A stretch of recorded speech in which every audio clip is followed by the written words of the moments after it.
सो ही guys welcome back. सो जो topic है हमारा वो derivation off peak time TP है।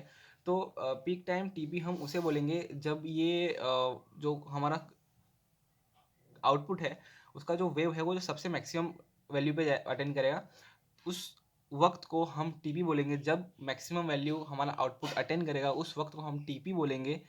तो at TP means peak time the value of the C of T is maximum.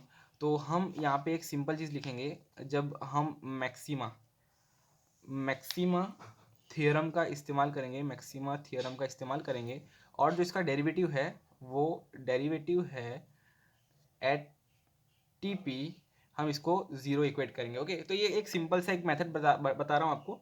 तो हम ये करने वाले हैं। तो सबसे पहले मैं आपको एक चीज़ लिख दूँ यहाँ पे, D of T into C into T. कब? जब T is equal to T P equal to zero. तो मैंने यही वाली बात यहाँ पे लिख दी है in terms of mathematical expression. So now differentiate with respect to time D. मैं यहाँ पे डिफरेंशियल इक्वेशन लिख देता हूँ। मैं थोड़ा वीडियो को थोड़ा स्किप करने वाला हूँ, रीज़न ये है कि ताकि आप लोग का टाइम वेस्ट ना हो और आप लोग अच्छे से मीन समझ भी जाओ और टाइम भी वेस्ट ना हो। Okay, sine omega D T plus theta equal to zero.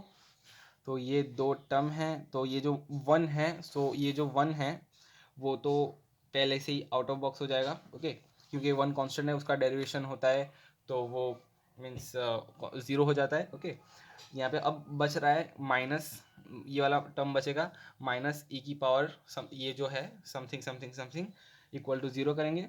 Okay, तो अब इसका डेरिवेशन करने के बाद मैं इसका जो डेरिवेशन कर रहा हूँ मैं इस वाले को मैं स्किप करूँगा बिकॉज थोड़ा टाइम लेंथी है। ओके, तो पहले इस टर्म को मैं डिराइव करूँगा, इसको कांस्टेंट रखूँगा, इसको डिराइव करूँगा, तब इसको कांस्टेंट रखूँगा, तो दोनों को मैं ऐड कर दूंगा उसके बाद। तो उसके बाद जो एक्सप्रेशन आ जाएगा वो कुछ इस तरह हमें दिखेगा कि इसका जो एक्सप्रेशन है वो कुछ इस तरह दिखेगा। ओके, मैंने इसको डिराइव किया है, उसके इसको कांस्टेंट रख के इसको कांस्टेंट रखा, तब इसको डिराइव किया। ओके, इसके बाद मैं यहाँ पे क्या चीज़ कॉमन देख रहा हूँ कि ये वाला टर्म मुझे मिल रहा है और यहाँ पे मेरे को वी डी दिखा हुआ है। ओके, तो वी डी को मैं क्या लिख सकता हूँ, V D equal to V N root one minus zeta square. Okay, यहाँ पे वी एन है तो मैं क्या करूँगा, वी एन इसको इस वाले टर्म को मैं इस टर्म में लिख दूंगा V N root one minus zeta square. अब उसके बाद जो ये वाला जो पूरा टर्म बन जाएगा ना वी एन के साथ, उसको मैं बाहर ले लूँगा। ओके, तो बाहर लेने के बाद ये जो मेरा जो एक्सप्रेशन है कुछ इस तरह दिखेगा। मैंने कॉमन टर्म्स थे उसको मैंने कॉमन ले लिया है, साइड पे कर लिया है।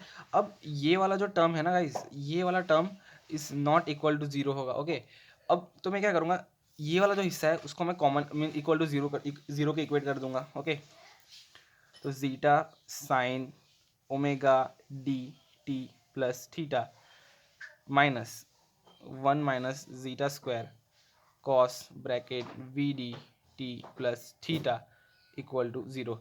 अब यहाँ पे माइनस है, इधर जाके प्लस हो जाएगा, तो मैं सिंपली लिखूंगा। ओके, तो अब मैं यहाँ पे ना डायरेक्ट एक चीज़ एक जो स्टेप है वो स्किप कर रहा हूँ। रीज़न ये है कि आप लोगों को भी मीन्स एग्जाम में टाइम कंजप्शन ज़्यादा रहता है ऐसे सब डेरिवेशन से, तो आप एक आध जो स्टेप्स है वो स्किप करो। तो यहाँ पे देखो मीन्स कौन से स्टेप्स स्किप करने हैं, या फिर मतलब मेन अगर स्टेप्स स्किप कर दोगे तो फिर मुश्किल हो जाएगी।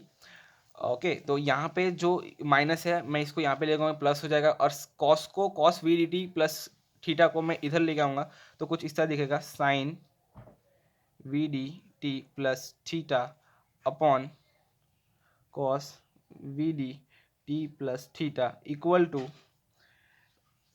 One minus theta zeta square की रूट अपॉन जीटा। ओके, तो यहाँ तक का जो एक्सप्रेशन है वो आप लोगों को बखूबी समझ में आ गया होगा।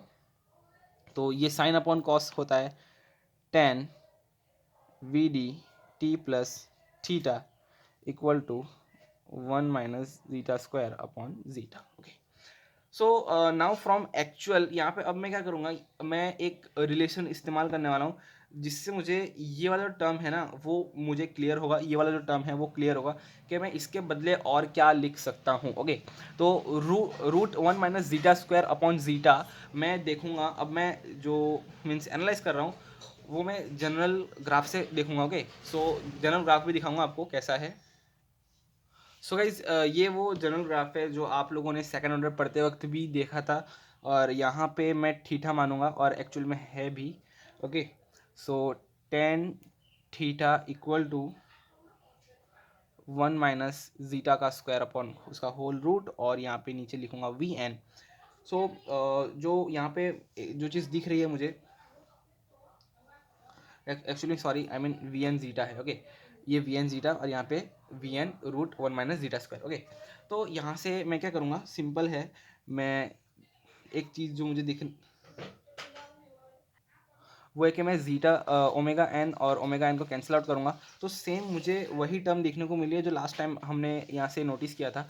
तो मैं tan V D T plus theta equal to यहाँ पे जो एक्सप्रेशन निकल के आ रहा था जीटा, इसके बदले में मैं टेन थीटा लिख सकता हूँ। ओके, तो अब मैं ये वाला टर्म और ये वाला टर्म को दोनों को इक्वेट करूँगा तो मुझे मिलेगा tan V D T plus theta equal to tan theta.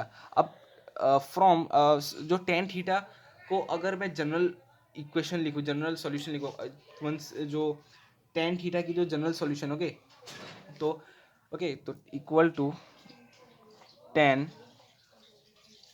N pi plus theta. तो आप एन पाई ऐड करते हो और जो एन है वो आपकी नेचुरल नंबर रहेगी 1 2 3। अगर 1080 प्लस है या 360 प्लस है तो वो एक पॉजिटिव रहता है। ओके, सो मैं क्या करूँगा, यहाँ पे 10 V D T plus theta रहेगा। अब इन दोनों का अगर मैं 10 और 10 को कैंसिल, ऐसे मुझे इन्वर्स लेना पड़ता है बट मैं यहाँ से आपको डायरेक्टली दिखा रहा हूँ कि 10 को मैंने काट दिया है। तो V D T plus theta equal to N pi plus theta, तो थीटा से थीटा कैंसिल, और आपका जो ये टी है ना, एक्चुअली वो टी है, T equal to T P की बात कर रहा है, तो V D T P equal to N pi, so T P equal to N pi upon V D. Okay, so ये आप लोगों का मिल गया पीक टाइम। सो गाइज आप लोगों को ये डेरिवेशन समझ में आई होगी और उम्मीद है ये वीडियो भी अच्छी लगी होगी। सो गाइज मिलते हैं नेक्स्ट वीडियो में, और प्लीज़ प्लीज़ जाते जाते चैनल को सब्सक्राइब करते हुए जाना। Thank you.